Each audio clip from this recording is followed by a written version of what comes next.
as you know, this is a 2-day event. So in addition to today's presentations, we will reconvene tomorrow. Our title is The Past and Present Atrocities in Ukraine. Can they be qualified as genocide, and how? This is part 2 in a series. So we started with this discussion back in May of this year, and we had an overwhelming response and such, riveting discussion at a critical time in history. I do not need to elaborate on the unprecedented events that are taking place in Ukraine. And as experts, as scholars, I think as a community, as a thinking and acting community, this now part 2 series responds to our overall care and concern for Ukraine and Ukrainians today. And we will continue with more of these discussions in follow-up series in future months.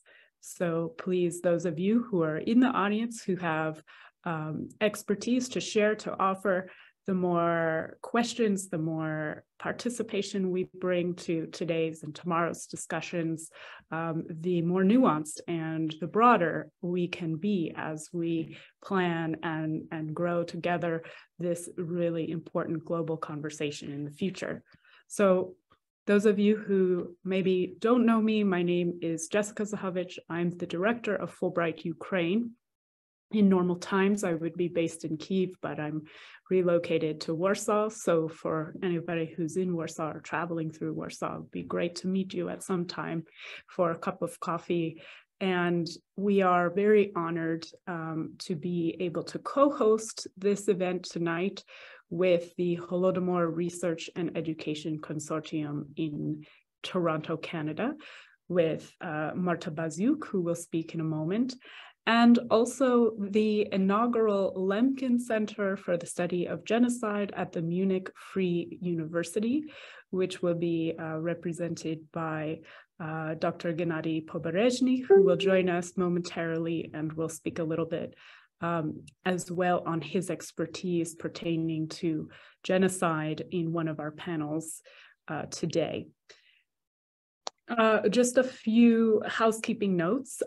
All of our presentations will be recorded and posted to our official YouTube Fulbright Ukraine channel, as well as shared and retweeted through our partner organizations channels.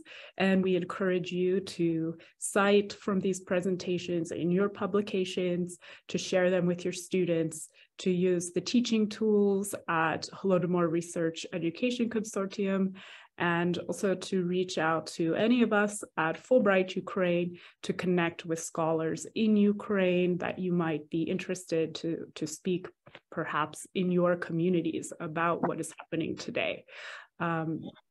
There is a whole information war against what we are talking about today. So we are doing, I think, collectively a very important service by being here today, by participating, even as Ukraine in the last 48 hours has seen a new round of attacks.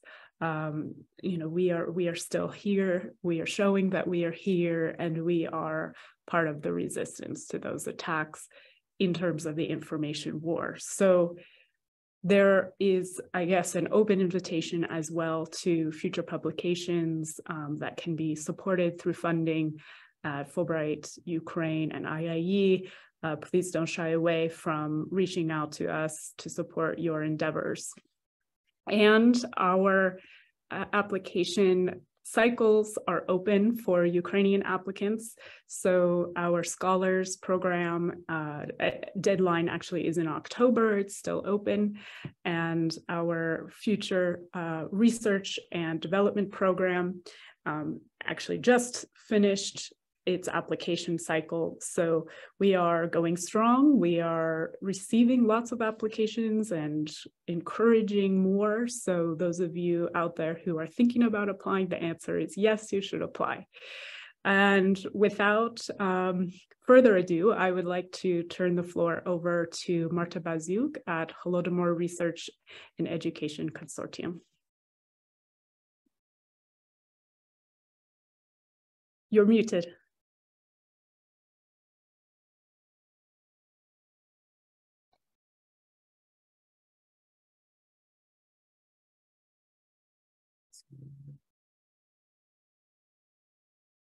So thank you so much, Jessica. And I would like to thank all of you for attending today. As Jessica mentioned, I am the Executive Director of the Holodomor Research and Education Consortium, or HREC as we're known.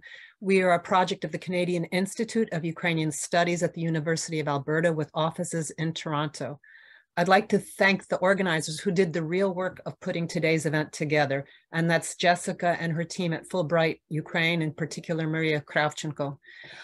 I know we all want to get started, so I just want to say a few words. As Executive Director of HREC, it is extremely gratifying for me to look through the program for today's event, because I see that in one way or the other, HREC has worked with most of the participants. Some of the participants have received a research grant from HREC. Others have received stipends when they were graduate students that offset the cost of attending our conferences. Still others of you have been hosted as visiting scholars, and I'm thinking of Miroslava Antonovich and Iryna Skubii. And still others have been presenters at HREC conferences and contributors to HREC publications.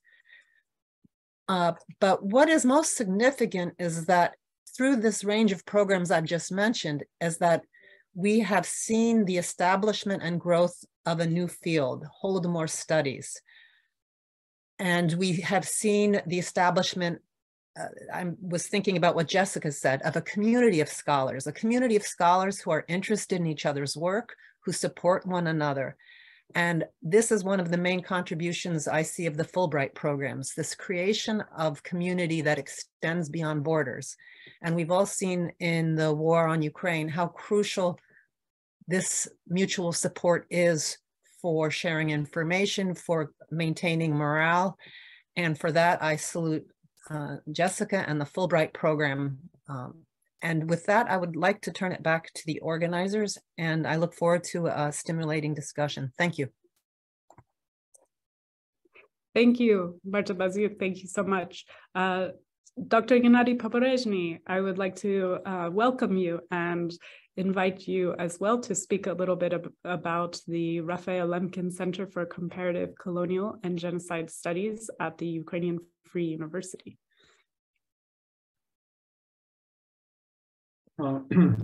Thank you, and welcome to all the participants. It's actually a great pleasure and honor to address you and announce that the Ukrainian Free University that was invited to be a co-organizer of this event is in the process of establishing the center that Jessica just mentioned, Raphaël Lemkin Center for Comparative, Colonial, and Genocide Studies. And that is a very important event for Germany, because Germany has very few of note institutions that deal with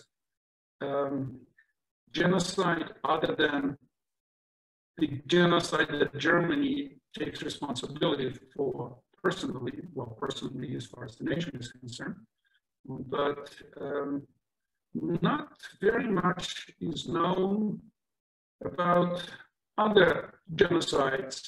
And of course, the Ukrainian genocide is not well known and understood as we all would like it to be. Naming the center is after Raphaël Lemkin is also significant, because this center is, among other things, but one of the major things is dedicated to the study of the Raphaël Lemkin legacy. And one of his most important and relevant legacy concerning Ukraine is his concept of the Soviet genocide in Ukraine. And this center, for which I am directed to be, since it's still is in a process of formation, is dedicated to interdisciplinary and multidisciplinary studies of this phenomenon, of which the Holodomor is unfortunately only a part. So there is much more to study and discuss to appreciate Lemkin's legacy in this regard. So it is not considered to be an alternative sort of research center for studying Ukrainian genocide, but it's going to be done in comparative way with other genocides and colonial issues, because to Lemkin, among other things, genocide is a colonial crime. So we intend to offer partnership to those who are interested to study both colonial and genocide issues, but especially to those who are interested to pursue the study of genocide and colonial studies together. So I invite all of you, any of you who is interested in things genocide and Raphaël Lemkin to join efforts in establishing such an institution at the Ukrainian Free University. Thank you very much. And I wish best of luck to all the participants for the next 2 days. Thank you, Dr. Pobere̶ny. Our first panel will be moderated by Dr. Olga Andreevsky at Trent University in Peterborough, Canada. And I will leave it to Olga to introduce our 3 fabulous panelists. And the title of this particular panel is Through Famine, Terror, and Atrocities, Ukraine's Soviet and Contemporary Experience. Thank you, Jessica, and welcome to our participants and online viewers, both present and future. Let me also add my voice to thanking the organizers of this conference, a conference which brings together many Fulbright alumni who've participated in the Ukraine exchange over the years. The Fulbright program gave me an opportunity early in my career to teach at Lviv University and at the Kyiv-Mohyla Academy, and to spend 2 years in Ukraine in the 1990s at a fascinating point in history when the country and Kyiv-Mohyla Academy were just getting on their feet. And as everyone who's been on a Fulbright exchange knows, it's one thing to visit a country and another to live and work there. And I left Ukraine after 2 years with a profound respect for the talents and abilities of Ukrainian students and scholars. So it really hasn't been a surprise to me to see this powerful wave of scholars emerge in Ukraine in recent years who are important actors in this informational war. And I think our panel reflects that today.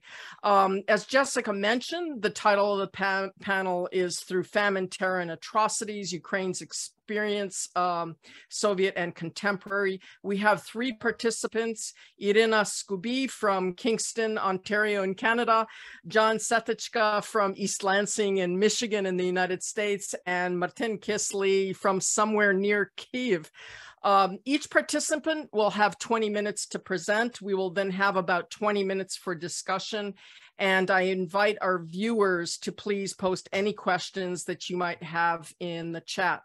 Our first presenter is Iryna Skubii. Iryna received her candidate degree from Kharkiv National University, is currently a PhD candidate in the Department of History at Queen's University, and her doctoral project examines consumption, material culture, and natural resources during the Soviet famines in Ukraine. Famines, plural.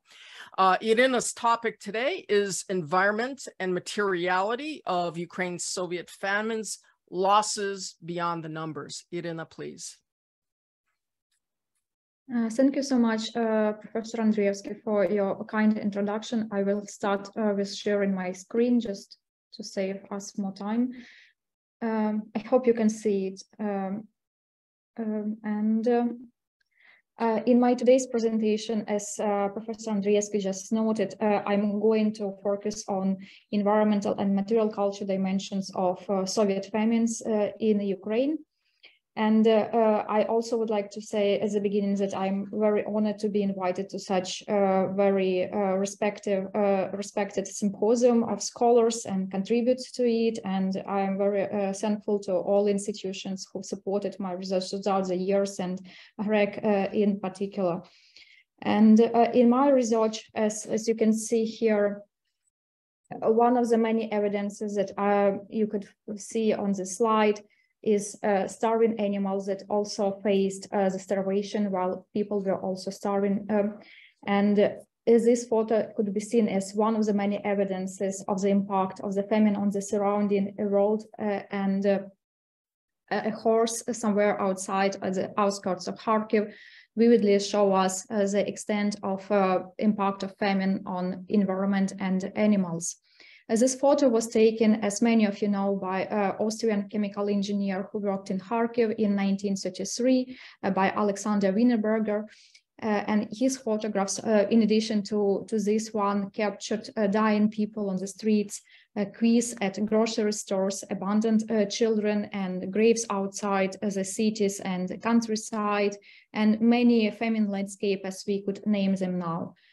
Capture on his camera the impact of famine on state, on people and social structures. He was able to portray what was happening with the state, with country, with people during the years of this famine. Now, one might argue that the focus of today's talk, or the focus on environment and famine, on material culture, is something that is could be considered as a presentist approach, or as a result of growing scholarship of environmental humanities and our concern about environment nowadays. But if you would have a look at the caption written by Alexander Wienerberger at the time, below the photo, you would see that he noticed, and I quote, "Animals are also starving." So here you can see that a famine experience was also relevant to animals, and animals that were living with people, and animals that were living in environment with humans as well. Also, I would like to show that in my presentation that it was not only environment that experienced the impact of famines years, but also material cultures that have this impact of years of starvation. Famine experiences significantly changed consumption patterns of Ukraine's society and its material culture. It consequently resulted in radical changes in the economic and emotional value of goods, food, and their value. Those who survived the famine felt not only trauma of the famine, of these losses and emotions that they have encapsulated throughout the decades after the years of famine, but also they felt very big loss for their material belongings. And in this quote, as you could see, it's from Anne Applebaum's book. She wrote, I quote, "Objects they women might have received from their mothers, things that they would have connected them to their past, rings and jewelry they might have used or invested in another way. All of this was gone." And I would like to show that with this quote that like working on other projects throughout the years on material culture and consumption in Ukraine, I noticed that we have lots of such similar references to materiality and importance of material belongings.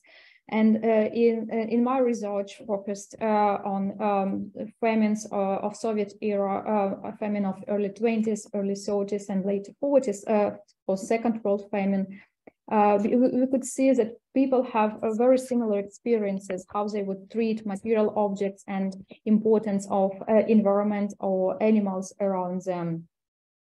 In those numerous testimonies, people were talking about their experiences during the famines, and they would usually stress that their dependence on animals was very crucial as well as their dependence on material possessions that the family had at the time. This certainly doesn't mean that people were very rich and they have a lot of material belongings to be thinking about, but they were really attached to some scarce belongings that they have to lose because of the famine.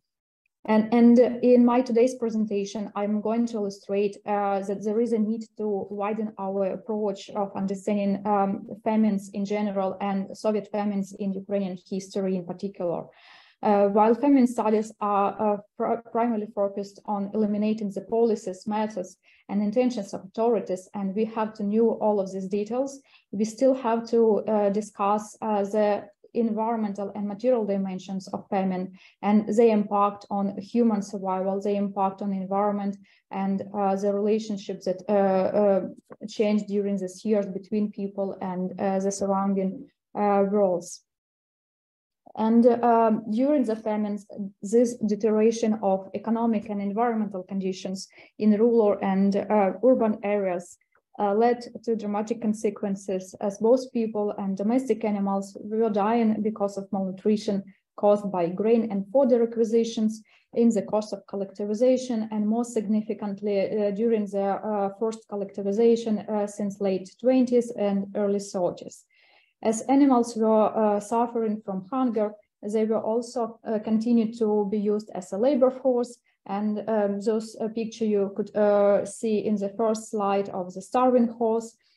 And also animals were slaughtered, they were caught in mass, speaking about wild animals, due to lack of conventional food that people would usually have in their household, because all of this food was taken during the requisition campaign. During the famine, as a time of extreme survival, the agency of humans and animals, as I will show, became intertwined. This relationship was certainly not horizontal, and the agency of animals was submitted to the needs and purposes of human survival, economy, and agriculture. And this relationship certainly were also not new and not established during the years of famine, but were the result of centuries-long Western European philosophical traditions, which placed human at the epicenter of evolutionary history.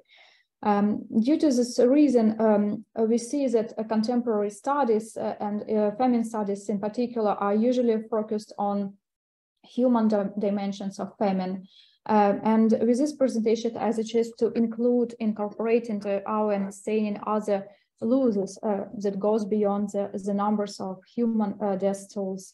And the understanding of this impact of famine on wider animate and inanimate environment would help us to see that impact of famine was much bigger than it is usually understood when we would see the impact of famine on people. And we also would see that the relationship during famine years, during these periods of extreme survival, changed dramatically between people and their surrounding world.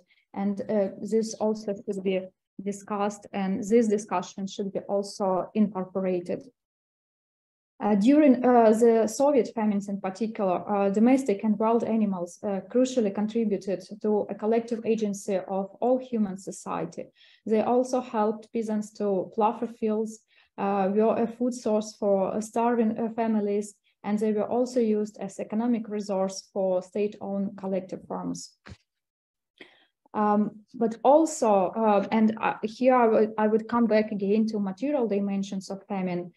Reading numerous personal testimonies of the everyday deprivation and hardships during the years of Soviet famines and famine of early 30s, the Holodomor in particular, one could quickly notice another important reference point that survivors would usually address, the acknowledgement of the power of food, nature, and materiality altogether. And focusing on this observation, I would like to extend Laura Auslander's understanding of material objects and as active agents to natural resources and foods that people would eat during the years of starvation. and see those goods and resources as silent witnesses of this catastrophe, of these extremes that people have to experience. And here you would see a very emotional quote from one of the Holodomor survivors, who wrote a diary in late 80s, and I will quote it. People carried everything valuable. Value is understood differently. For that state, it was a jewel for which it was possible to trade with other states. It was a way of making money.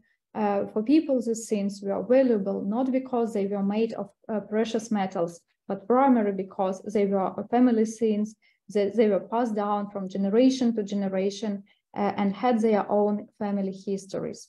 Now they have become more valuable than gold all over the world. They have the value of human life. End of quote. And such testimony, such memorial recollections were quite numerous. And people treated those things as something that saved their lives and lives of their families. On the other hand, we would see that they would treat it in the similar way animals that surrounded them. And we would see that really the impact of famine was also profound on animals that lived with people and in environment with people, such as cattle and horses, cats and dogs, wild animals, in particular gophers, groundhogs, hedgehogs, and others. So through these testimonies, we could see also that animals were symbolic features of individual deprivations and memory of famine survival. Among some of the most important for survival, we could name cattle and horses, and also cats and dogs, but still even references to other wild animals, which were quite numerous, show us that this impact of famine and human starvation were very big on wild animals that lived far from human households.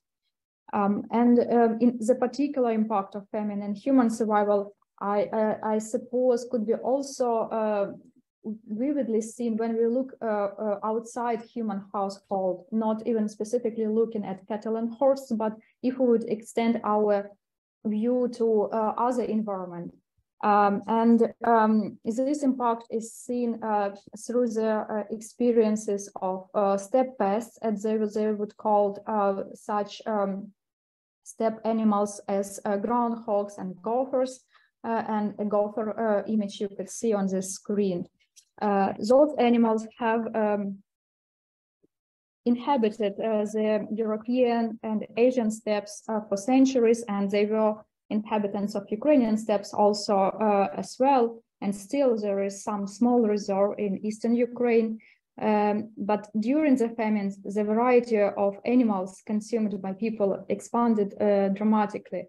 And it is important to stress that before famine years, those animals were not a part of ordinary diet and were less common for human food in general.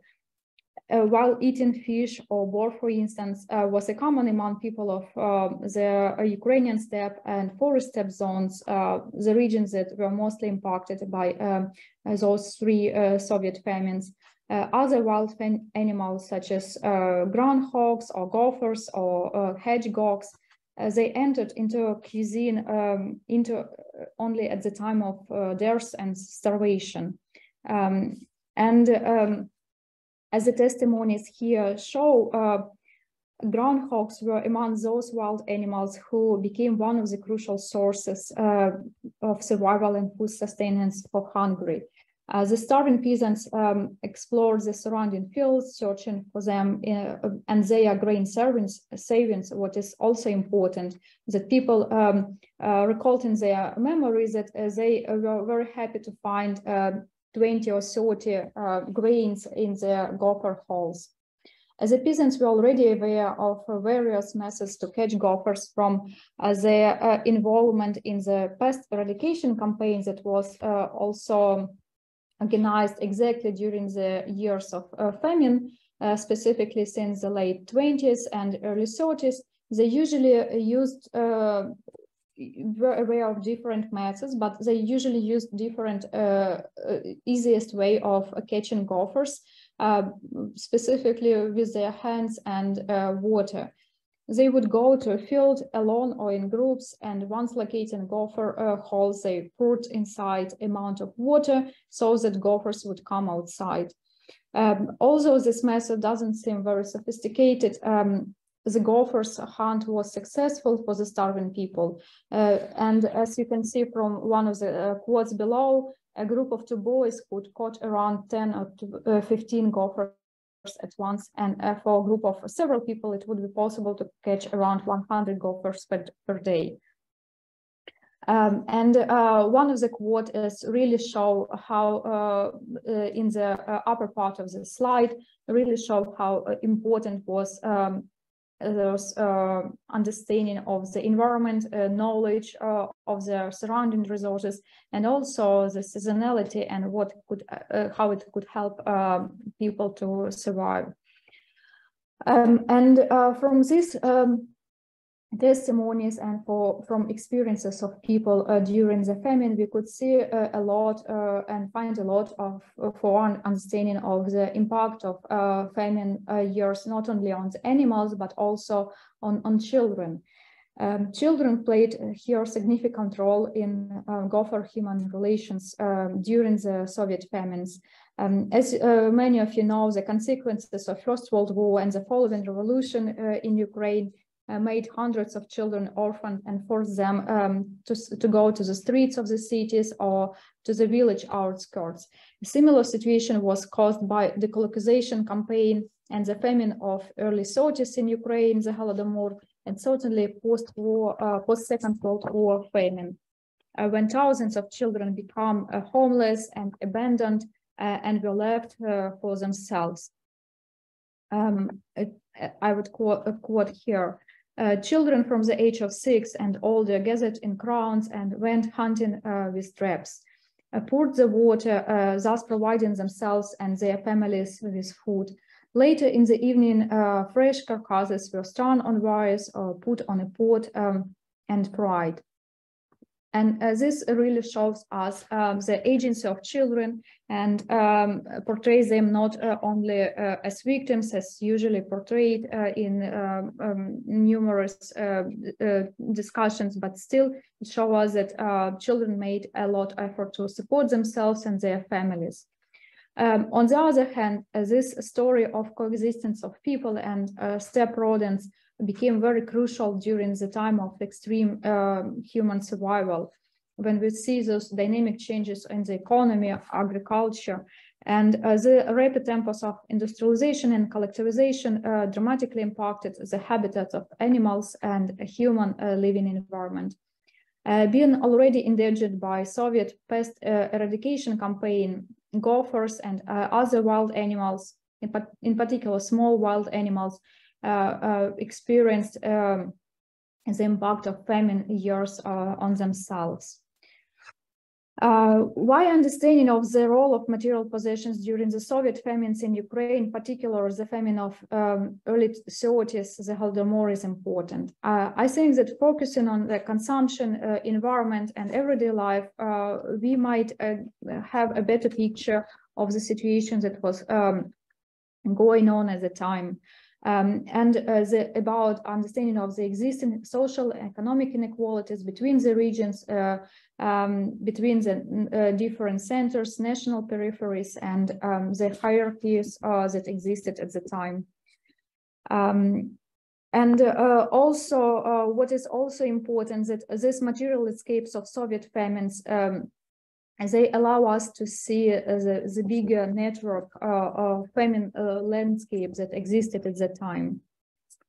When we would see in particular toxin stores that became a very memorable space and place for starving people who have to give up their valuables there. In the process of survival, people would usually notice that one of the most important material objects that saved their lives were gold and silver, money, jewelry, household items, and different pictures and clothing. And this photo in particular from Mykola Bakan's collection show us the scarce survival materiality of famine, and but still we appreciate understanding of this by looking into these rare pictures of famine histories. Highlighting the importance of commodities and goods during the social and humanitarian crisis, I think it is important to illustrate how they attained alternative meanings and became primary sources of survival during famines. And as they really became silent witnesses of this catastrophe, genocides, and crimes against humanities. The material objects, people, environment, animals, all of them experience this famine directly and indirectly. The years of Soviet famines made a tremendous impact on surrounding environment, and those landscapes also witnessed the toll of the impact of these years of violence. And again, this photo from Nikolai's Bakan collection shows us this famine landscape in the outskirts of city. So famine conditions uncovered the continuity and codependency of human and animal agency, both of which became intertwined. We also see here codependence of material objects and people, and show us the importance of this relationship during a time of such extreme survival. By incorporating the perspectives of non-human animals, material objects, their biographies during such years of extremes, we would be able to acknowledge everyone who felt not only the victims of famine conditions, but also state policies, inequalities, actions, or inactions that caused them. Thank you so much for your attention, and I'm looking forward for following discussion. Thank you, Iryna, for that incredibly timely topic, as millions of Ukrainians are forced to think about what they would save if they could only save a few things. This whole theme of materiality is so rich in your research and present and future research. Our second presenter is John Vsetecka. John is a PhD candidate in the Department of History at Michigan State University. His dissertation is on the aftermath of the 1932-33 Holodomor and the 46-47 famine. John was a Fulbright Fellow on the U.S. student program in 2021 and 2022. Just as the war started, he was forced to leave. Today, he will be talking about famine versus confronting the effects of the Holodomor in poetry, 1933 to 1938. John? Thank you so much, Olga. Let me share my screen here.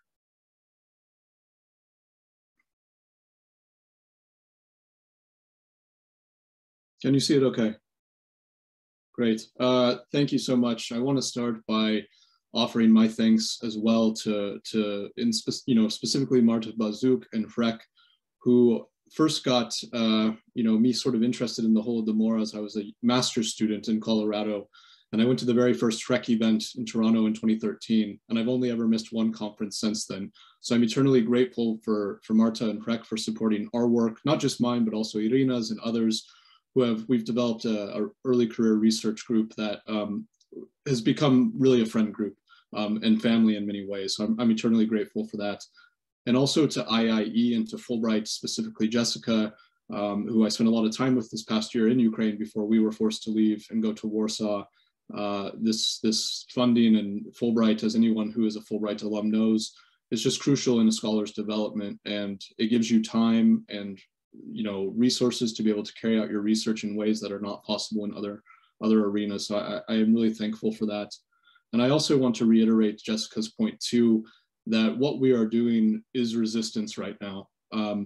It's not just scholarly work, but it is confronting the information sphere in a time where information is continually corrupted by Russia.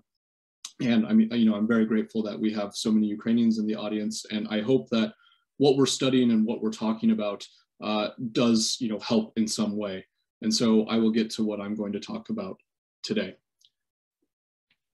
What I want to discuss is sort of the poetry that Ukrainians wrote in response to the 1932-33 Holodomor. Although the field of Holodomor studies has been around for quite a while now, we still know little about the ways in which Ukrainians responded to the famine and its aftermath. The period following the Holodomor has largely been characterized as a period of sort of silence in a time when Ukrainians were prohibited from speaking about the famine. This, of course, is true, but it doesn't quite tell the whole story. The literature on the aftermath of the famine, which is, not too significant, but is there, has sometimes tended to overlook or reduce the ability of Ukrainians to react to the famine in the years after it immediately occurred. But it is my goal today to show you that they did, in fact, write and talk about the famine in individual and collective ways that were public in nature.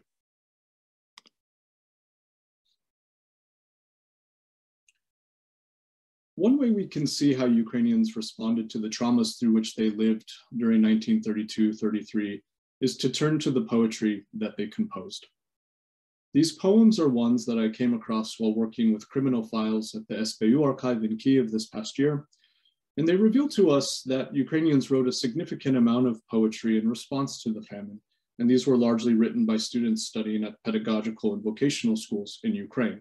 Now, the poetry that I'm talking about today does not represent, of course, all of the poetry that was written. And my work is limited to working in the archives that I could before I had to leave Ukraine. So there is no doubt more poetry to be found in other archives, and we need to look at these. But I will speak about one of the students who wrote poetry. His name is Jakov Markovich, to highlight the ways in which poems were utilized as a response to famine, or really a response to genocide.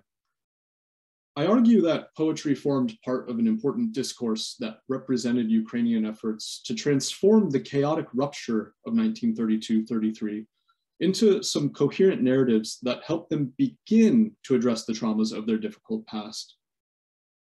These efforts started immediately during the famine and carried well into the years afterwards. In addition to the written verses were verbal conversations and debates amongst peers about the topics within these poems. And these exchanges underscore the very real and surprisingly open dialogues that Ukrainians had about the famine in its wake. So what followed the famine then was not totalizing silence, right, or forgetting, but instead creative responses to it that allowed Ukrainians to narrate the past and confront the wrongs inflicted upon them. On a fundamental level, these poems became a testament to the famine's occurrence in a time when the state continued to deny that any such famine occurred. And this is important. In another sense, these poems were witness statements. And as Carolyn Forchet, who writes and collects poetry written about different atrocities, mass crimes, and genocides, she contends, quote, that poems bear the trace of extremity within them, and they are as such evidence of what occurred, end quote.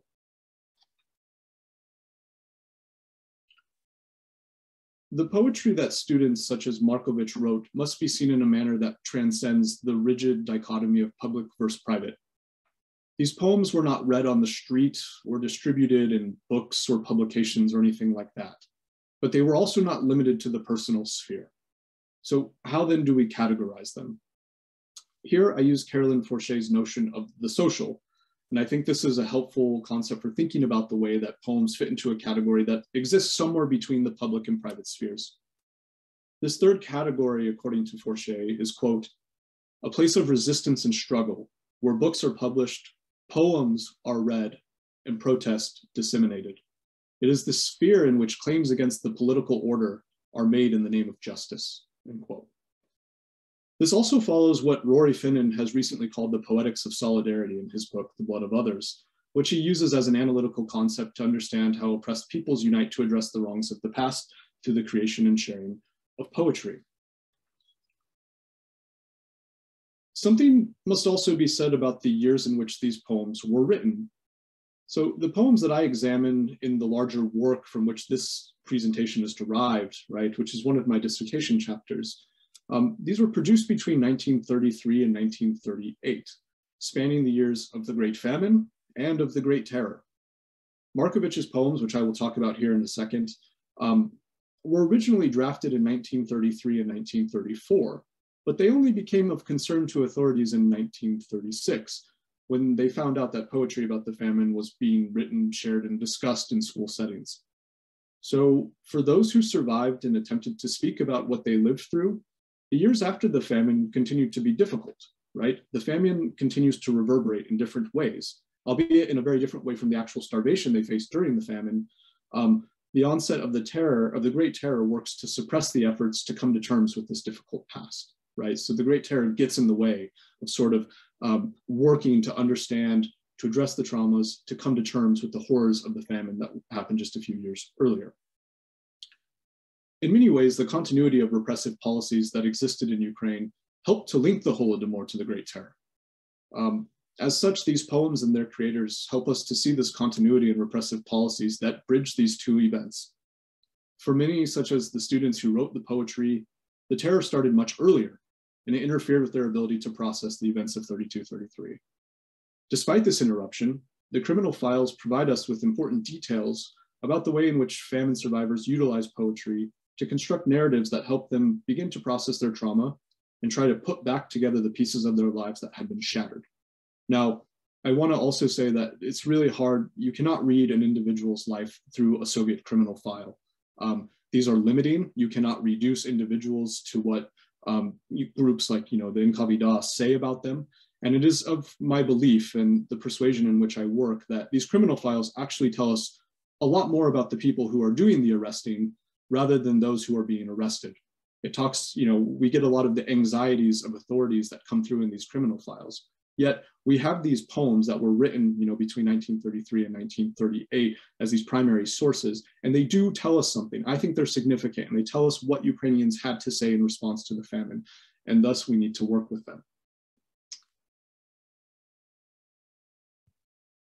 So let me now talk about Jakov Markovich, or Yasha as he was known among his friends, who was a student at the Chernihiv Pedagogical Institute, who wrote these poems in 1933 and 1934, and was arrested as a result. In March 1936, operatives of the Nkavida searched Markovich's apartment based on a resolution they drafted that claimed he was in possession of, quote, nationalistic works that contained counter-revolutionary content. Although authorities confiscated a number of personal items, including several notebooks, diaries, and letters and things like this, what they were really after were his poems. In the interrogations that followed, and there were many, it emerged that Markovich documented in the form of poetry his experience of living through the 1932-33 famine that occurred only a few years earlier. Living in a small village in the early 1930s, Markovich witnessed firsthand how the policies of collectivization led to the starvation of those around him. This, coupled with the influence of his stepmother, whom he would later refer to as a kulachki in one of his interrogations, as well as a teacher named Komisarenko, who fervently opposed collectivization and remained critical of Moscow's policies, resulted in Markovich developing what the authorities would call a counter-revolutionary mood, and writing about what Markovich would call, quote, the oppression of Ukraine. Right? They recognized this immediately after the famine, and they talked about the oppression of Ukraine quite specifically in some of these poems. Authorities found these works problematic for many reasons, one of them being that Markovich's poems were about a famine that the regime who arrested him officially denied. Also worrisome to authorities was the fact that Markovich shared his poetry with classmates and friends at school. So these poems are distributed amongst peers, right? Authorities find this concerning. Although my focus today is on Markovich, in the spectrum of time, it is important to note that his story is not an isolated one. And it turned out that he was part of a larger cohort of students in Soviet Ukraine in the 1930s who wrote poetry centered around the famine. These students, right, who endured and survived the famine, carried their experiences of it with them to school, where they wrote about it and discussed their works in informal poetry clubs and things like that. For Markovich, he began writing poems in 1933, and he first shared them with other members of the Komsomol organization that he belonged to in his village. It was there, in an institution designed to promote communist ideals among the youth, that Markovich first expressed his anti-Soviet views and made critical remarks about the famine. He would continue to share his work throughout 1934, 1935, and 1936 with friends and classmates until he was arrested. So let us take a look at the poetry that Markovich composed to help us understand what he had to say. In this poem from 1933, which is unnamed, untitled, Markovich tells the story of two brigade leaders, Demyan and Kuzmich, who came through the village to confiscate bread. He begins the poem, quote, "The sun comes out and Demyan's brigade has already been going. They are going place to place in the village." Demyan and Kuzmich in this poem instantly become the antagonists as they go house to house plundering from villagers. Markovich refers to Kuzmich in the second stanza as, quote, "a good brigader," and someone who was so good at his job that he could be a guide. In addition to specifically naming Demyan and Kuzmich, Markovich also notes that they were accompanied by others who were embarking on the same task. And he writes in the next stanza, quote, "And behind them are performers. They are moving very slowly. This time they will have a job. They know it very well," end quote. The poem uses language that points to the brigade's experience and hints that they carried out these acts previously. And it also underscored the point that Markovich and others in the village had likely encountered them before. Daria Mattingly, who writes about Holodomor perpetrators, notes that, quote, "Such brigades were groups of local men and women supervised by local officials to conduct house searches in order to confiscate grain. And on the village level, the mechanism of the man-made famine starts with the confiscation of food from peasants' possession," end quote. The importance of naming perpetrators should not be understated here. And it is significant that Markovich documented this in his poem. The reason this is so important is that by naming Demyan and Kuzmich specifically, Markovich holds perpetrators to some form of accountability. Although it is unlikely that Demyan and Kuzmich were held accountable in any formal ways for what they did, right? They were held accountable in an informal manner by at least one individual who decided to document their actions. Formal accountability after events of mass atrocity is a mechanism emphasized in the literature on transitional justice. Writing about accountability, Roden Steinberg, a historian of the aftermath of the terror of the French Revolution, writes, "It refers to the need to bring agents of mass atrocity and the governments that support them to justice," end quote. Formal accountability usually refers to judicial and legal applications for dealing with criminality, while informal accountability can be anything beyond the official dictation of the law.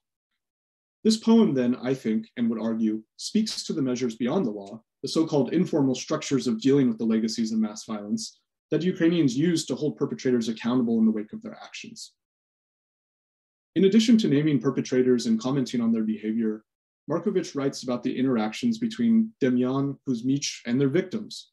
And the next four stanzas read something like this. And this is directly from the poem. "It is not the violent wind which is blowing and howling. It is Demyan and Kuzmich who are looking for bread everywhere. It is not the wind, it is not a storm, which is tearing the cloud. It is Demyan and Kuzmich. They take everything from the peasants. It is not a hungry wolf in the forest that is howling and crying. It is some widow who asked Demyan not to take the bread. But for him, the widow's tears and requests are nothing. They do not help the crying and the moaning." In the sixth stanza, Markovich compares the widow's pleas to the howling of a hungry wolf in the forest. However, the widow was not totally a passive victim, I would argue, and Markovich notes that the widow asked Demyan not to take bread from her. Here, the victim confronts the perpetrator directly in an effort to prevent him from pursuing his aims. But despite these pleas, Demyan carries on, and Markovich demonstrates Demyan and the other perpetrators' ruthlessness. In the last three stanzas of the poem, Markovich further criticizes the perpetrators and called on Ukraine to take a stand.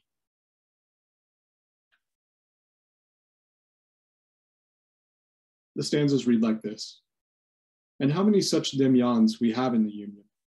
Those who mock the peasantry are worse than jackals. Instead of fighting for the native land, for freedom, they are nibbling like those mice who are crawling on the food. Wake up, Ukraine, start the flame, fire those Demyans which have appeared." The final lines of the poem make clear that there were many people like Demyan and Kuzmich who terrorized Ukrainians and stole from them.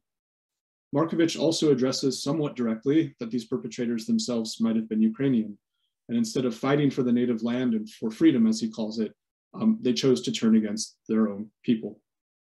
To fight against this, Markovich ended with a call to arms, a rallying cry that asked those who were oppressed to stand up and fight back against their oppressors.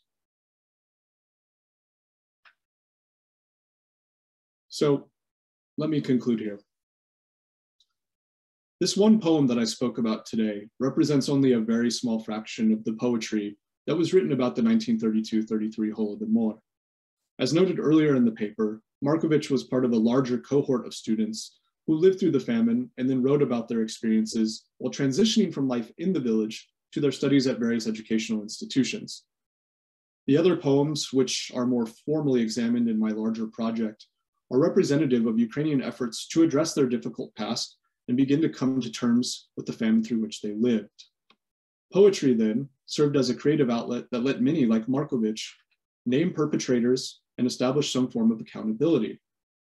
In this way, poetry served as an informal mechanism to establish accounts of the famine and confront those who were responsible for carrying it out.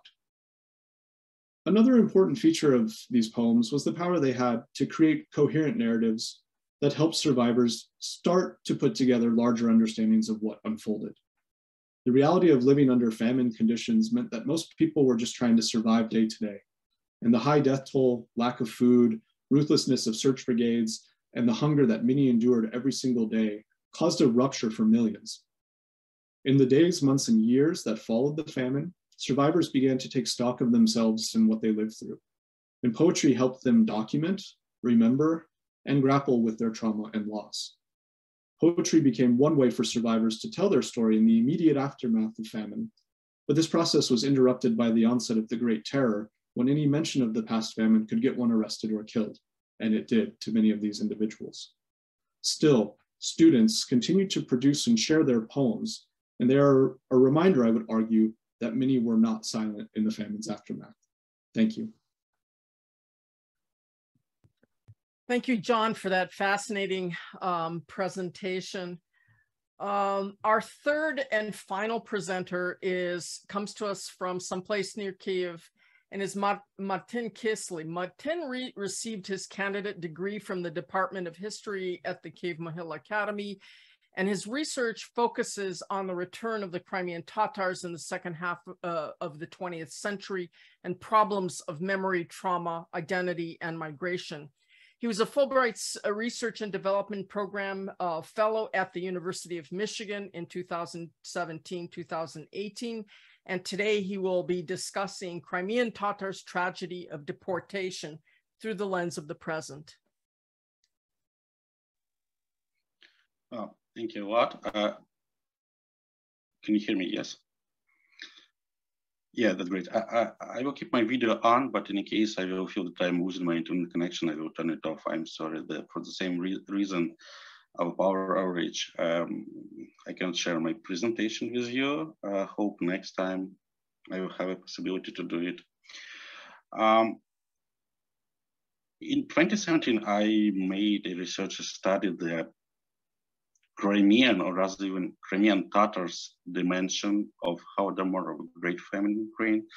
And probably this topic will be better for today's panel because as a participant talking about Holodomor, but at the same time, I decided to tell you a story of deportation. It will be a story of deportation in a nutshell because the topic is extremely wide, but I will try to fit it in 20 minutes. So after the occupation of Crimea by Russia in 2014, searches in the houses of Crimean Tatars and their arrests have regularly been carried out. These violent raids usually happen without prior warning early in the morning when families are asleep. As for now, more than 200 Crimean Tatars children are growing up without their arrested fathers. The occupation of Crimea closed the walls of home for thousands of displaced people who fled from the peninsula, and hundreds of thousands of those who do not feel safe while staying there, staying at home. The spring of 2014 was a painful reminder, and even the repeat of another spring, the spring of 1944. The situation in Crimea led to the re-traumatization of Crimean Tatars, worsening the unhealed wound and the appearance of reasonable fear of being deported again. Deportation of Crimean Tatars was one of the notorious cases of inhuman actions carried out by the Soviet totalitarian regime. Studying helps to understand the nation connection with the homeland and also explain current fears of the community. The deportation of Crimean Tatars had started on 18th of May 1944. The official reason for this was the collaboration of Crimean Tatars with Germans during the occupation of Crimean Peninsula. Without investigating and clarifying the process involved in the work of occupational administrations, the Soviet repressive apparatus was used to evict the entire population, including women, children, and the elderly. But was it the true reason? Despite the fact that that in the post-war period, all means of Soviet propaganda were used for creating the image of Tatar traitors, image that survived the Soviet Union itself and is still alive, no evidence was provided. Unfortunately, due to the lack of access to the classified documents in the archives of Russian Federation, we do not have enough knowledge to answer the question what caused the deportation. Indeed, during the years of occupation, collaborationism of the local population took place in the Crimea, just as it took place in other occupied lands, not only in the USSR, but also Western Europe. However, the entire male population could not cooperate with the Nazis, not to mention women and children. In addition, in each family, one or more men fought in the Red Army. It should also be noted that Crimean Tatars participated in the Soviet partisan movement. In 1944, 1/5 of the partisan movement in Crimea were formed by Crimean Tatars. After all, the civilian population of the Crimean Tatars villages suffered significantly at the hands of the Germans for supporting the partisans. It is obvious that the Crimean Tatars people were not the record holder in the collaboration with the occupation authorities. Russians, Ukrainians, and even Karaites collaborated as well.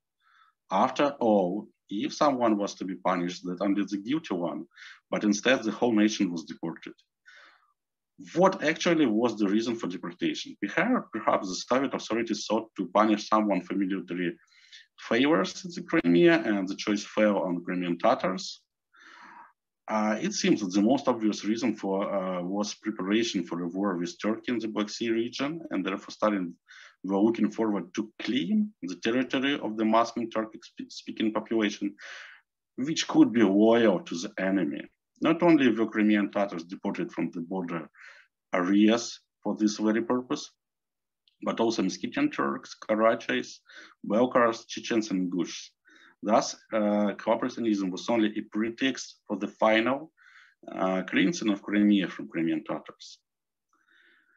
As I said, the Crimean Tatars deportation started early in the morning on 18th of May 1944. According to the decision of the State Defense Committee, the expulsion had to be completed by 1st of June.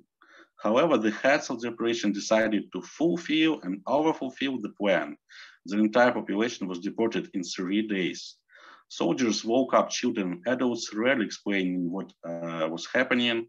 The Crimean Tatars were not told where they were going, and therefore even those who had the opportunity to take some things with them were confused what exactly they need to take.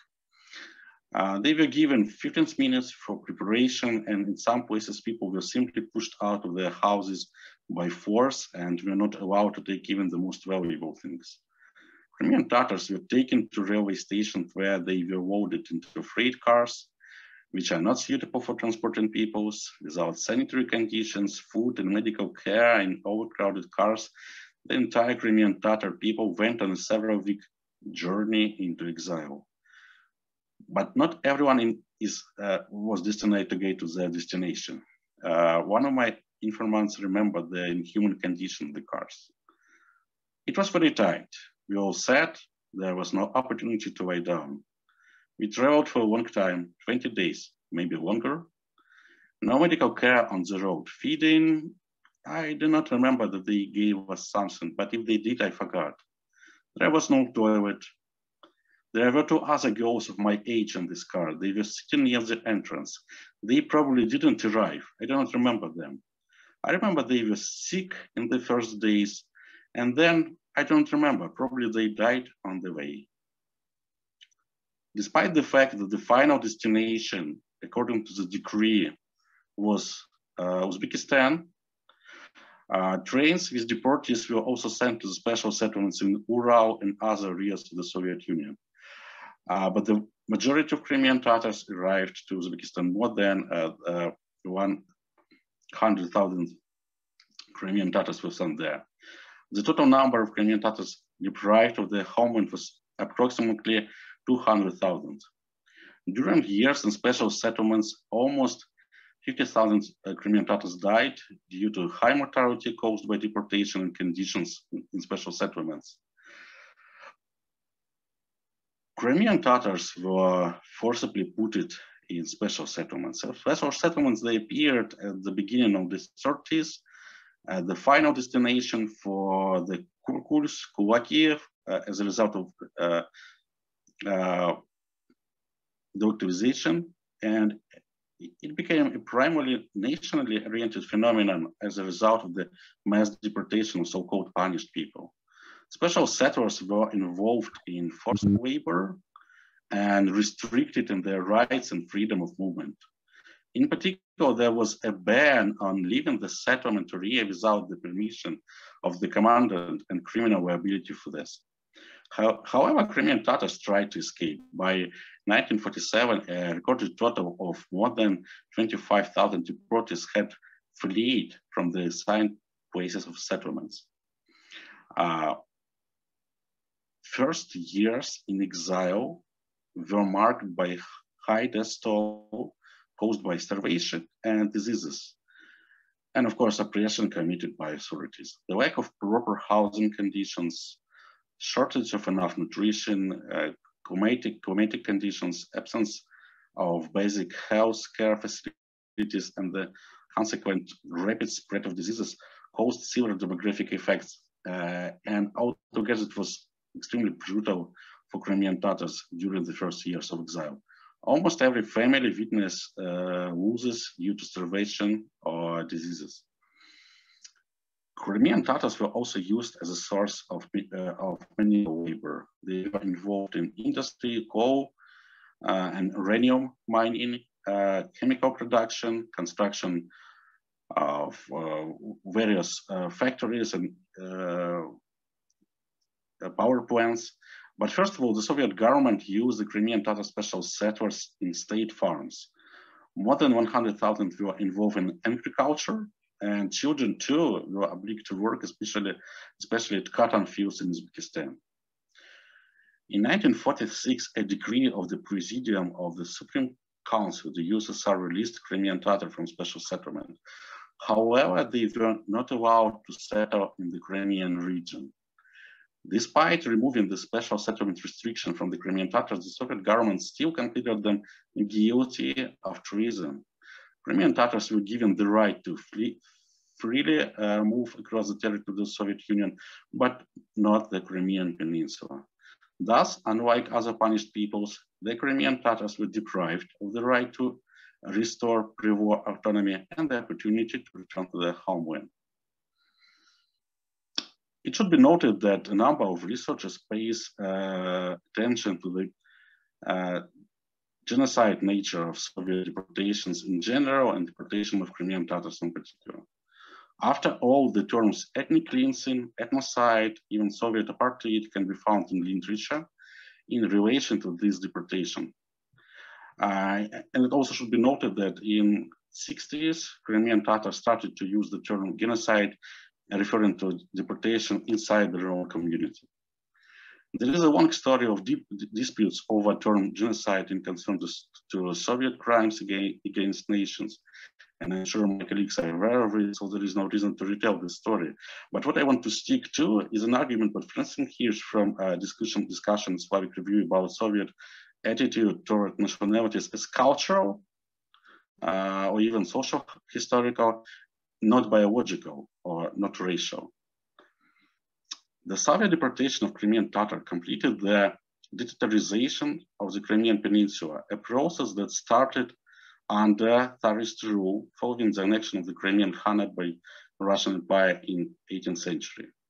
In 19th century, hundreds of thousands of Crimean Tatars emigrated from the peninsula to the Ottoman Empire. The Russian government encouraged them live in the Crimea, encouraged their emigration, viewing them as politically unreliable.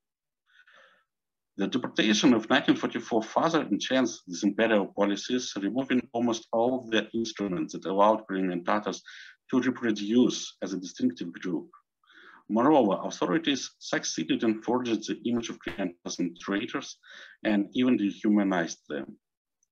After the eviction of the Crimean Tatars, the Crimean Autonomous Socialist Soviet Republic was transformed into a region, while Crimean Tatar names were replaced and their mosques were destroyed.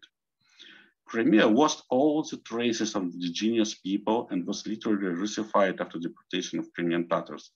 Moreover, after the deportation, the authorities resettled the peninsula with Russian and Ukrainian settlers.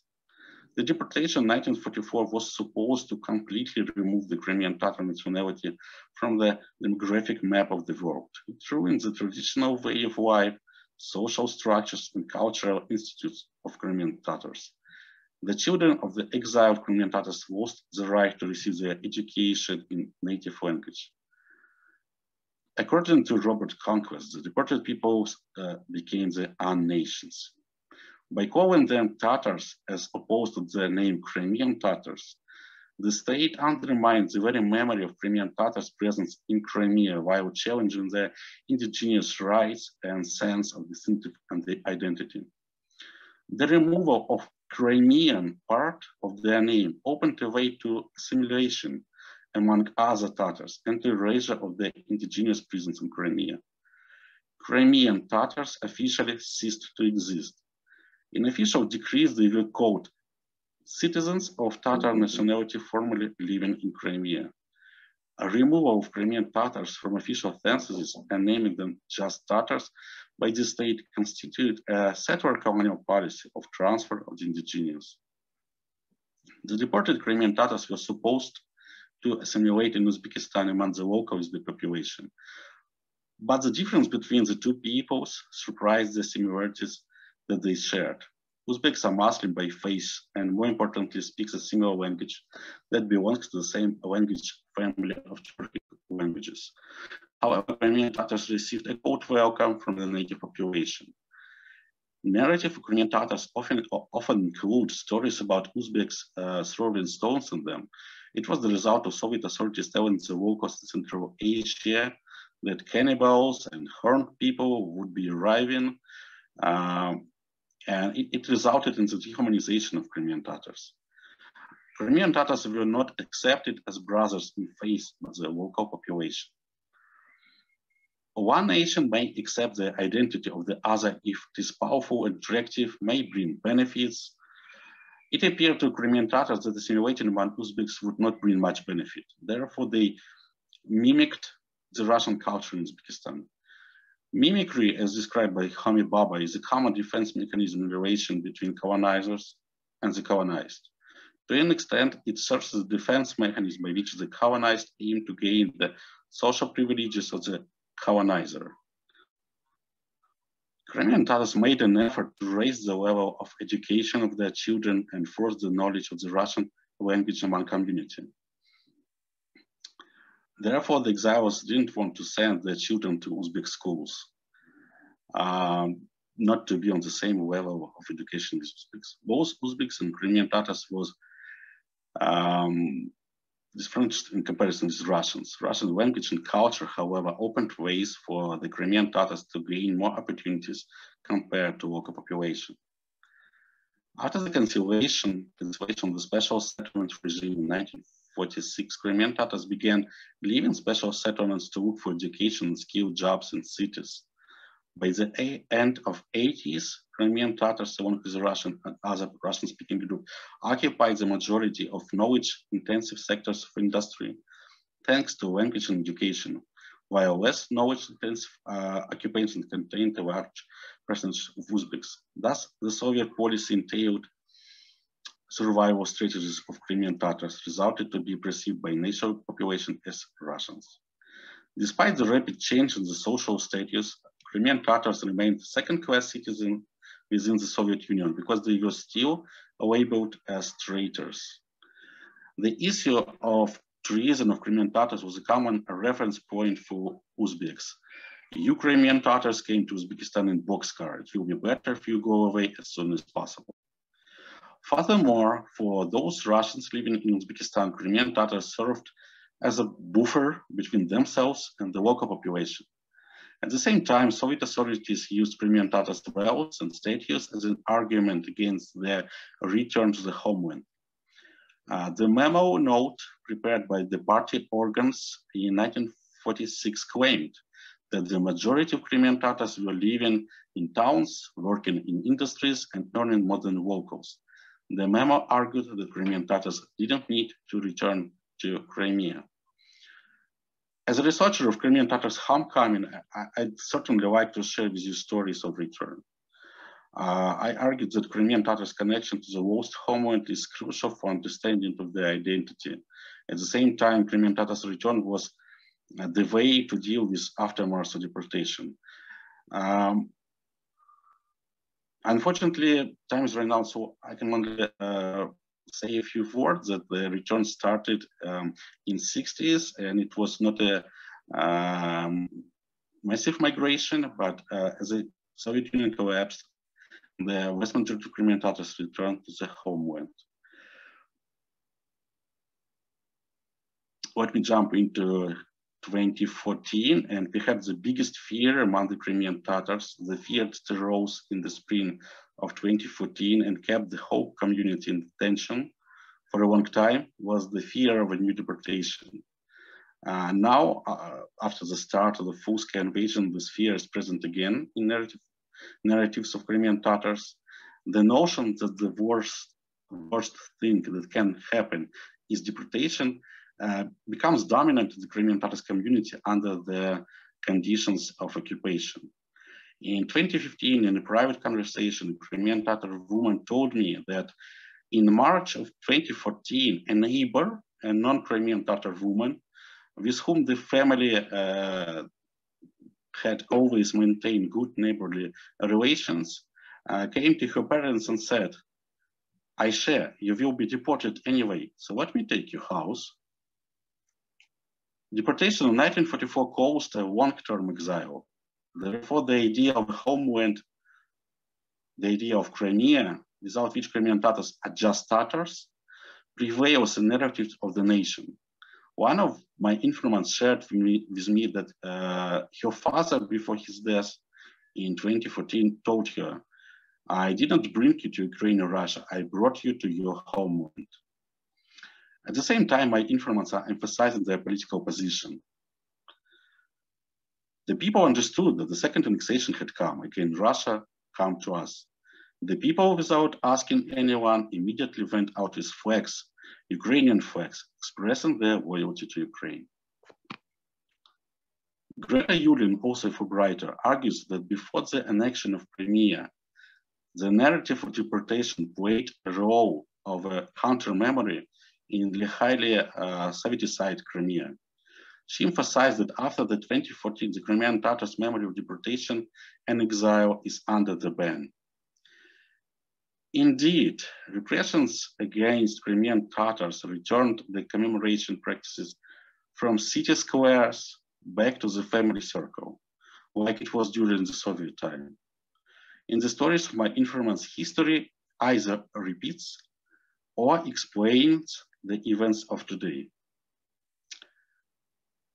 That's why I argue that Crimean Tatars' memory of deportation and return still plays a crucial role in self-awareness of the community. Thank you. Thank you very much, Martin, and thank you for reminding us that genocide is not an event, but a relationship. In fact, I'm going to open up the questions to the floor. There are a couple of ways we can do this. You can post a question in the chat, or else you can simply raise your hand if you turn your camera on, or you can use the raised hand function in the emojis. So there are a lot of different ways to do this.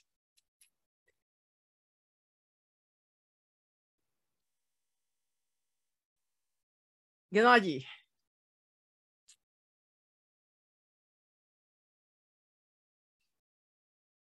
Okay, Gennadi Pobere̶ny. My question is for Martin-Oleksandr. And just as a premise, I don't have any particular issue with the narrative that was just presented, which I would say rather conventional narrative of what happened to the Crimeans. However, I have three, how to put it, remarks concerning the conceptual issues as a political scientist. One, and all of them essentially dealing with one central question: whether or not we can use the concept of genocide attached to that description. And the first issue I have is the way there is some kind of explanation of why the Crimeans were deported in 1944. And the typical, the Soviet explanation for that was, okay, so they were providing material help to the enemies, and therefore that was a retaliation to that. And there were some variations of that, and essentially similar explanation we heard. But if we do buy into that, that actually undermines the issue of genocide, because according to the genocide definition in Article 2 of the Convention on Prevention and Punishment of the Crime of Genocide, it's not so much the act or acts that we are aware of, and that's not so much the group that those acts were committed against, which again, there is no disagreement here, is that the intent to destroy such group, I mean, this group as such. Therefore, if we are talking about retaliation against certain acts, that would not constitute genocide. That would constitute, depending on the condition it was committed, either war crimes, but in this particular case, it looks much more like crimes against humanity. Again, if the explanation is given, so these acts were committed in retaliation to previous acts. And that I have a serious issue with. I think we definitely can come up with a different explanation, and then it much better, and then the definition of genocide would fit much better into the historical picture. Second issue has to do with the defining genocide. I mean, I'm sorry, defining the deportation itself as genocide, as was adopted by a resolution by the Ukrainian parliament.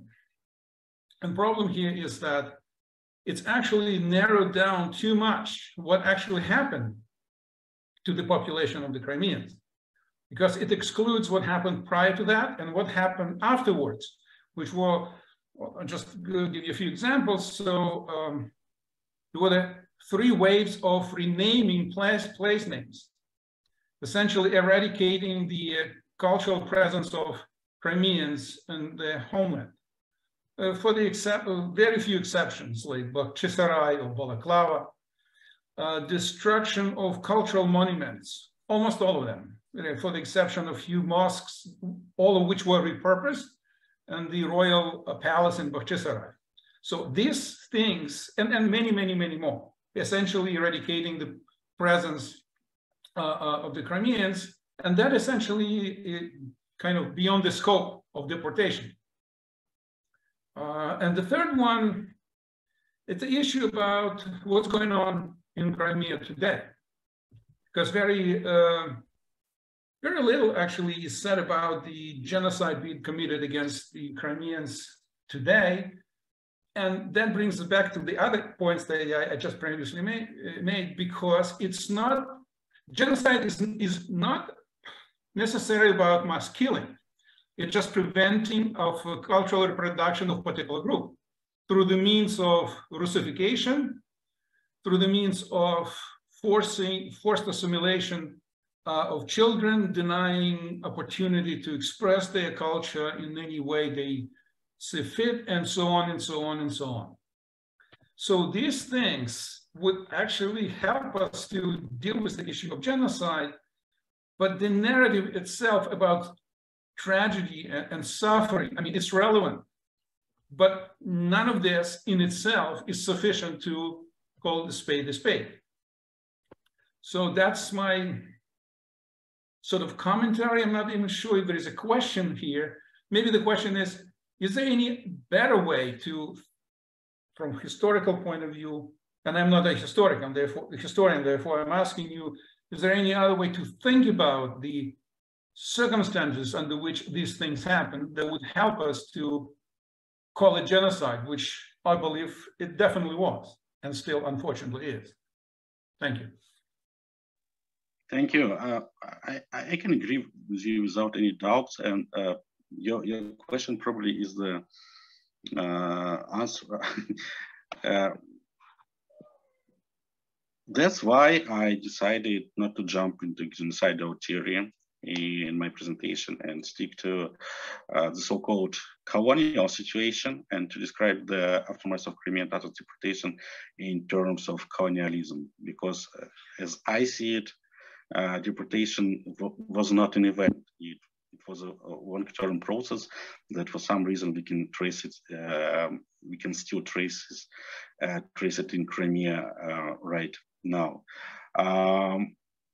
As a historian, I'm not sure that there is the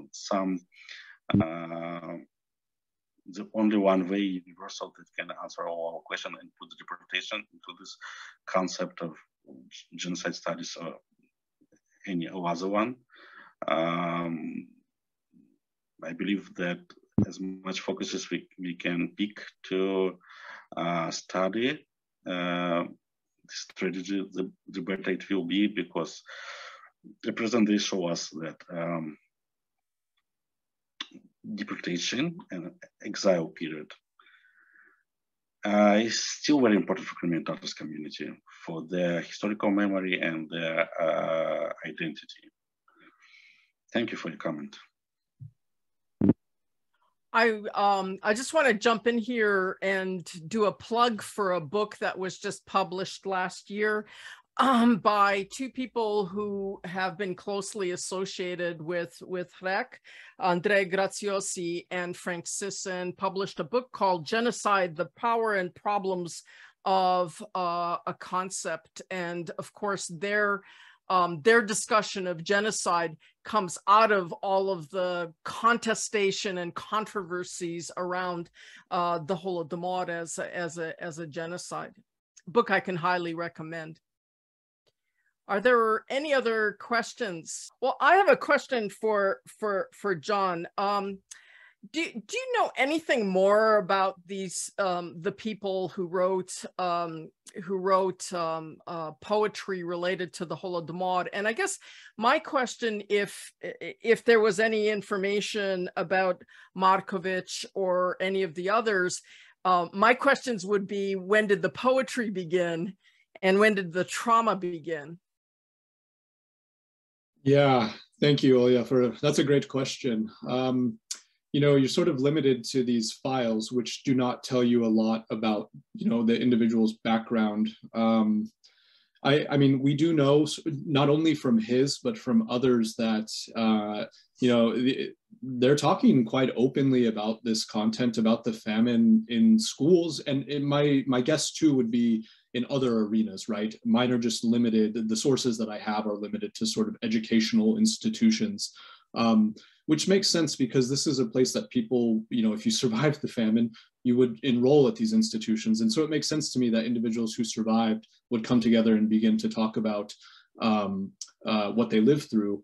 Now, these poems, the earliest ones I have are in 33, and some of them are undated specifically. So I don't know when exactly in 33, but Markovich, who I talked about today, his correspondences, the letters he wrote with a female friend of his, they can't really talk about it specifically in their letters because they were being censored.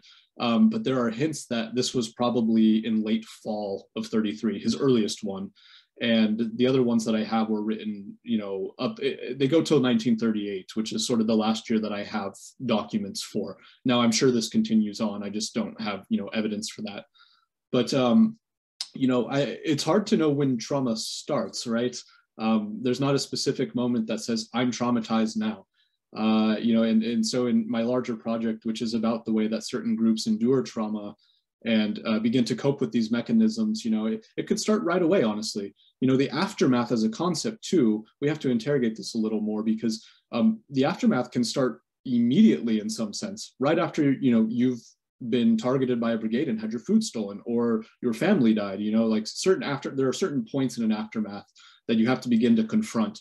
And so, in my work, I start sort of in that immediate period right at the tail end of spring 1933, when people are confronting lots of issues, but one of them being the millions of bodies that they have to confront and, deal with death on this mass scale. And it's in these moments, certainly following, I would say the spring and summer of 1933, that these poems start to really emerge and start to grapple with the horrors that they had to live through. So it's a hard question to answer in the sense of when does trauma start, but I would say for some people immediately, and I would argue that everyone who survived the Holodomor has trauma.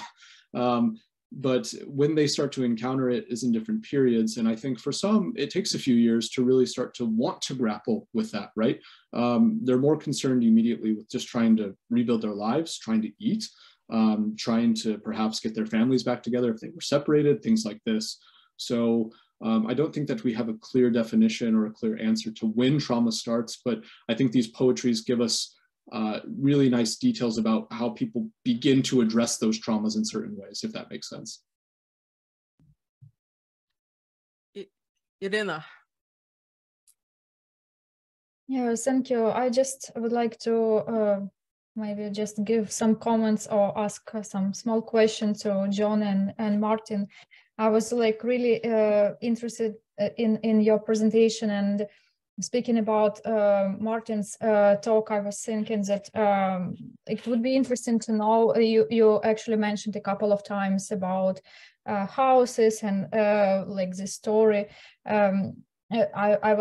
Would be interested to know what was happening with material property of those Crimean Tatars deported, or with those who are living now, how these concerns about materiality and houses and all valuables that people have, they come up through their stories, how all of this help us to explain the bigger picture, what was happening on, and how it helped us to understand this extremity of this period, but also the thoughts, that concerns that people have, and also the relationships they have with their neighbors, community, and with state as well. So what was happening to their property in general.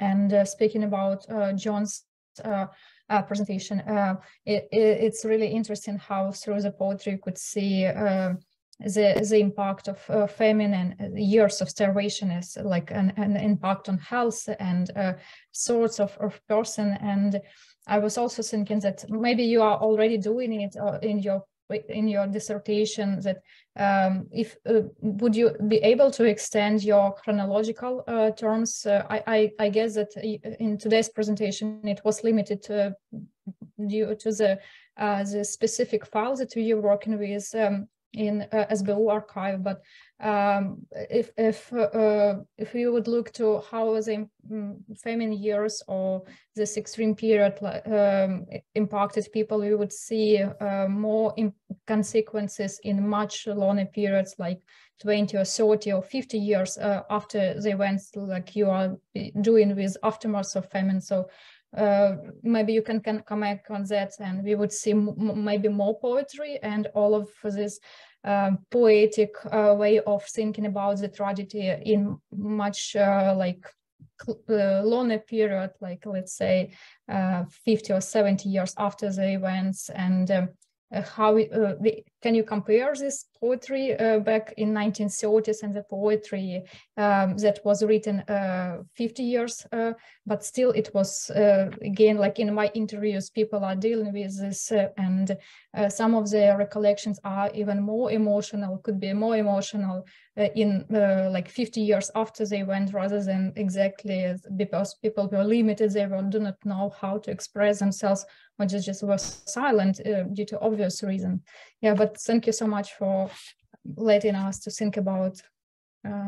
Thank you. May I start here? I will be very quick. The material dimension of deportation is extremely interesting, but the problem is that Crimean Tatars were not allowed to take a lot of stuff with them. According to the decree of a state committee on the deportation of Crimean Tatars, each and every family were allowed to take, was allowed to take like 100 kilos of things with them. But in reality, it didn't work. And people usually were not allowed to take even some Quran with them, not even talking about food. So those families who had an opportunity to take something that may remind them about the lost home, they kept it. And I had a few stories from my informants about the keys from a lost home they were keeping for the whole time, the whole period of exile, and brought with them back to Crimea. Of course, they were not able to use it, this key, to open the house, but it was a symbol of return that will occur someday. And the material dimension of exile, there are few stories, not few, there are a lot of stories of how some stuff connected with the homeland played a great role in keeping this connection with the lost home. For example, when the Crimean Tatars were allowed, after the cancellation of special settlements, when Crimean Tatars were allowed to travel the Soviet Union, they also were allowed with some restriction to visit the Crimea, not to settle there, not to live there, but to visit it as tourists. And a lot of them, those who had an opportunity, those who had money, they visited Crimea with some, to visit some sanatoriums, with some putyovka. Of course, they went there not for health improvement, not for sanatoriums, but to visit their homes. And there are a lot of stories about Crimean Tatars bringing back with them to the Uzbekistan water from whales, water from rivers, apples from orchards, some food, seawater in bottles, of course, the soil from cemeteries, sand from the seashore. This material dimension is really was really important in making this image of lost paradise, the place that we need to return to. And talking about the houses and property, right after the deportation, all the property were put into the list. First of all, because the war was still on, so it was used by authorities. And secondly, for those settlers who came after Crimean Tatars deportation, Kolkhozniki from Ukraine and Russia. And it's very interesting that the question of restitutions was never used by Crimean Tatars, not in the 90s, not wait after. I mean, after the return of Crimean Tatars, they never put it at the question of restitution on table. Thank you. Thanks for the great question, Iryna, and it reminded me that I actually have one for you after I answer. So I would say that because, you know, my dissertation project is limited between roughly 1933 and 1947, because I work up until the third famine, the post-war famine in 46, 47, I don't push it beyond that. I originally was going to push it into the 1980s, but what happens is that's a very different period of history when the poetry in those years are being written. And I think that there's a certain moment in the aftermath that I'm particularly interested in, which is immediately after, closer to the event, how people are grappling with this right in its immediate aftermath and what that tells us. Now, I know, I've come across tons of poetry from the 70s and 80s about the Holodomor. I mean, it's widely available. It's in testimonies, right? If you read the US Commission on the Ukraine Famine or even the National Commission of Inquiry, the people who testified in these settings recount poems that they had, right? Not only Duma, but others that they wrote down, because some of these were not written down, of course. And then in other Ukrainian collections that I saw in Ukraine, you know, that were from the 70s and 80s, 90s, there's tons of poetry that was written about the famine. And so it's definitely widely available, but it's much less available in that sort of immediate period. And that's sort of the period that I'm interested in, because I think that the sort of historical circumstances in which poetry is created does play somewhat of a role in what is produced. And I think it's very important to address those. It's just not the scope of my work. It's just too far removed out of the 40s. But if I can, just for you while I have the mic, I was curious in, you know, I've been fortunate enough to hear your presentations and work for many years now, and more recently in Cambridge. I was wondering if you ever came across, since you work on all the 46, 47 famine as well, I believe, I've come across a lot of references to sort of the power of the river mussel. And in fact, there was a monument in, I can't remember where, somewhere in southern Ukraine, that was built to the river mussel. And you know, inside of the statue of the river mussel is a child that was, you know, sort of protected and saved from this. And I'm wondering if you've come across, if you write about this instance, and if you've come across sort of other monuments to sort of environmental and animal sort of actors that played a role during the famines. Thanks. Yes, thank you so much, John. It's yes, really would help to extend my discussion. My focus of my research is much certainly bigger than just focusing on some type of animals, but in my research I'm focusing on cattle and household animals, which were closer to people, and also wild animals. And I choose specifically one type of wild animals. Certainly there were much more of different types, specifically, as you mentioned, river mussel. And indeed we have, I don't remember the exact place, but it was somewhere, if I'm not mistaken, in South Ukraine.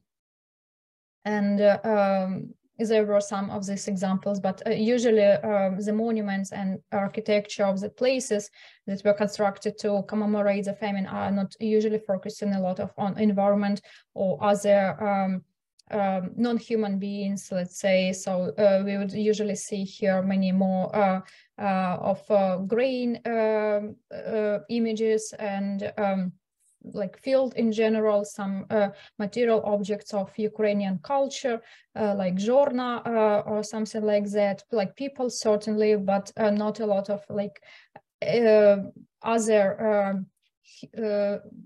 other creatures, are the non-human animals that were a part of these famine landscapes, and I'm sure there could be easily incorporated others that experience starvation on themselves, like we would see in the image of horse that experienced starvation and also was using extensively in agriculture, also being even being malnourished, and cats and dogs that were have not been seen at the time in the streets or in the countryside. So like certainly this would allow us to extend our understanding of the extremities of famine experience. And you know, but I would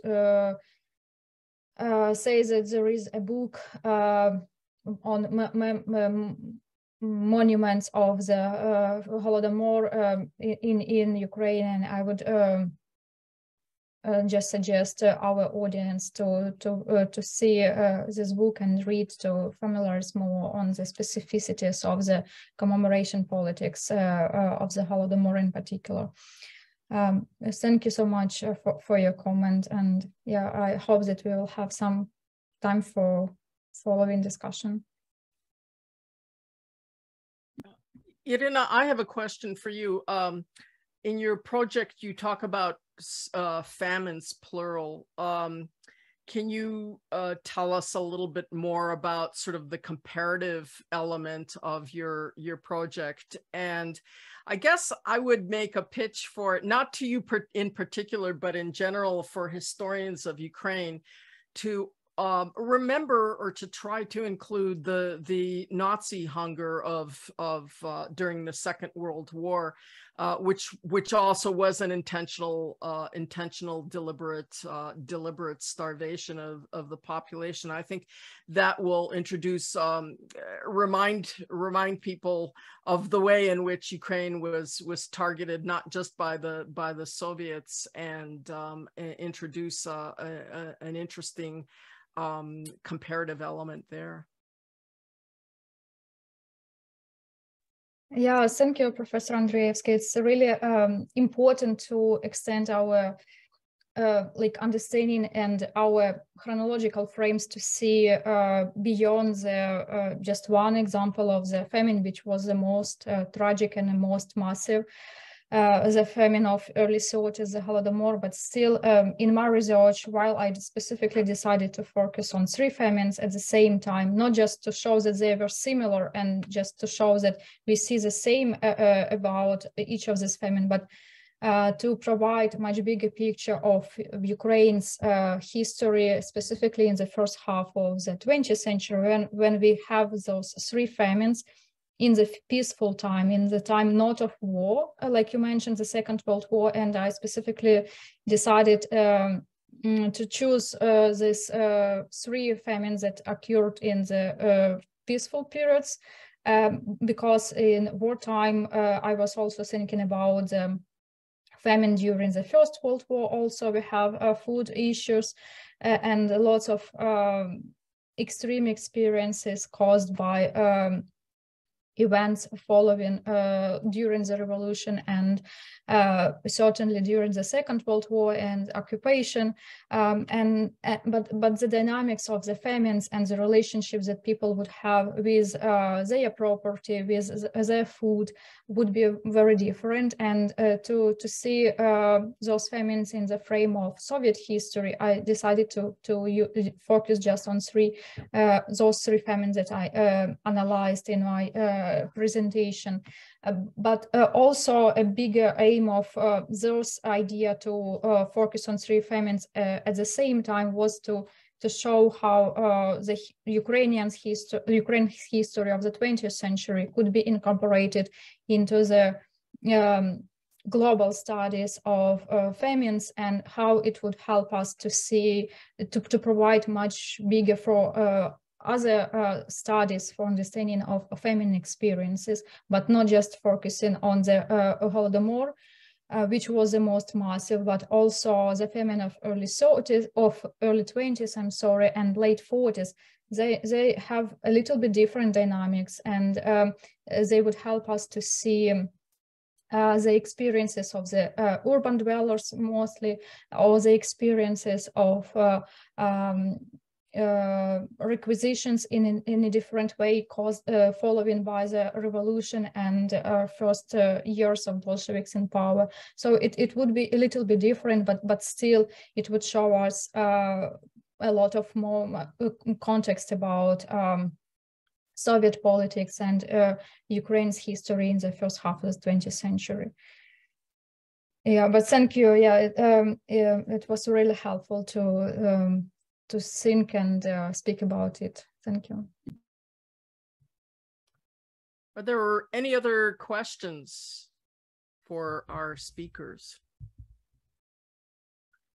Well, if not, then I want to thank our presenters for a really stimulating panel. It's great to catch up with your research, and thank you to the organizers once again for making this possible. There was a question about the book that I mentioned, and I've posted the title of the book in the chat for anybody who wants to take a look. Thank you, Olga, for this discussion and for this reference. I just wanted to remind everybody that tomorrow we will reconvene at 3:30 p.m. Kyiv time. And the title of our two panels tomorrow are Ukraine's Traumatic Legacy, Totalitarianism, Colonialism, and Genocide, Past and Present, and Legal Qualification of Atrocities and Human Rights Abuses in Ukraine. Also wanted to mention that, once again, for anybody maybe who joined late, that this is one in a series of conversations and discussions. We will record and post this to our YouTube channel, Fulbright Ukraine YouTube. We encourage you to go and visit our channel and the discussion that we held back in May. And we, are open to future panel organizing around this important topic. And thank you, Olga, yes, for mentioning the Shoah, the Holocaust. We have plans also of including that into our overall conversation about genocide, not necessarily famine, but also genocide around the world in different places where we can open conversations that are comparative without being competitive, because as Hannah Arendt said, competitive genocides open the door to future genocides. So comparative genocides and discussing different sites where atrocities take place inform experiences throughout time. And we are, here privileged to have experts in this area who can enlighten all of us on the 1930s in Ukraine, which is our main focus. So thank you once again to everybody here, and we hope to see you again tomorrow. Thank you. Thank you. Thank you. Thanks very much.